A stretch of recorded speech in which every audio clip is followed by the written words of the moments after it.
मैं ना मजदूर लेने गया, बगदाद के चौक में मजदूर बैठे होते थे, तो मेरी उन मजदूरों में से ना एक नौजवान बच्चे पे नजर पड़ी।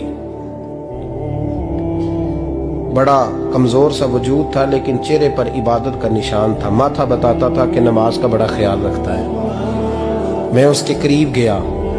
चेहरे भी बड़ा कुछ बताते हैं ना, चेहरों में भी बड़ी रानाई होती है। फरमाते मैं करीब गया, मैंने उसको कहा बेटे मजदूरी करोगे? तो कहने लगा मजदूरों में बैठा हूं तो हुजूर मजदूरी के लिए ही तो बैठा हूं। तो मैंने कहा कि चलो फिर। कहने लगा नहीं मेरी कुछ शर्तें।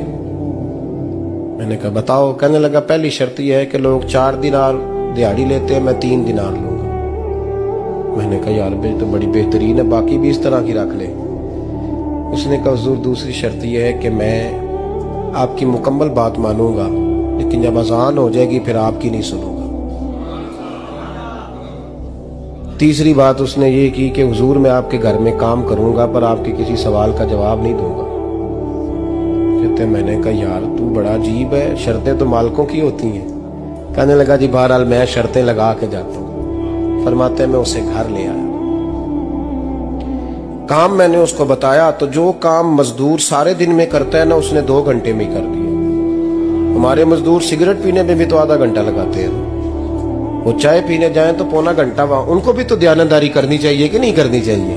ने मुआहदा किया है ना जी, तो पूरा उतरना चाहिए ना। कहते 2 घंटे में। अब काम जब बंदा शुरू कराता है तो काम और निकल आता है। कहते काम मैंने उसको और बता दिया, वो करने लगा। उसने मिट्टी निकाल के रखी थी बाहर रास्ते में, तो अजान हो गई जोर की। उसने वहीं कुदाल छोड़ी कही और चलने लगा। तो मेरा बेटा कहने लगा इसको जरा बराबर कर दो। कहने लगे चुप कर जा, तेरे बाप से बात हुई थी, जब अजान होती है तो मैं किसी और की नहीं सुनता, सिर्फ अल्लाह रसूल की सुनता हूं। कहते मस्जिद चला गया, नमाज पढ़ के आया तो दोपहर का वक्त था। मेरी बीबी कहने लगी इसको को खाना खा ले।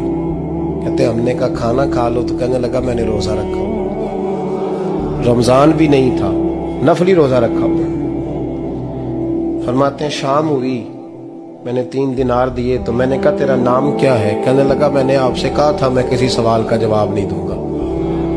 वो चला गया। अगले दिन मैं फिर लेने गया उसे, काम कुछ और निकल आए। तो लोगों ने बताया वो सिर्फ हफ्ते वाले दिन आता है। मैंने कहा क्यों? कहने लगे जी वो कहता है मेरा हफ्ते का खर्चा 3 दिनार है, जब 3 दिनार कमा लेता हूं तो बाकी सारा टाइम अल्लाह रसूल की जिक्र में गुजार दिया करता हूं। फरमाते हैं जी अगले हफ्ते मैं फिर लेने गया। मैंने पूरा हफ्ता इंतजार किया कि काम उसी से कराना है। मैं जब गया तो मैंने कहा चलो। कहने लगा मेरी शर्तें याद है ना? और मैंने कहा याद है भाई, साथ चल। फरमाते हैं काम कराया। 2-3 हफ्ते वो आता रहा। एक हफ्ते में गया तो लोगों ने कहा हुजूर आज नहीं आया।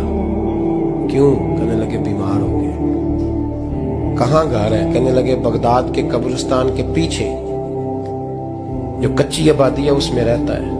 फरमाते मैं गया, दरवाजे पे दस्तक दी तो कहने लगा हुजूर आप हैं? दरवाजा खोला है, आ जाइए। फरमाते मैं अंदर गया तो मैंने कहा तुम्हें कैसे पता चला मैं आया हूँ? कहने लगा हुजूर अल्लाह वाले हो, आप नहीं आना था, वरना अमीर तो गरीबों का पता लेने कोई नहीं आते। कहते मैं करीब गया तो कहने लगा मैं आपका इंतजार कर रहा था, तेज बुखार है, तप रहा। जेब से कुछ पैसे निकाले। कहने लगा ये पैसे रख लें। एक अंगूठी निकाली।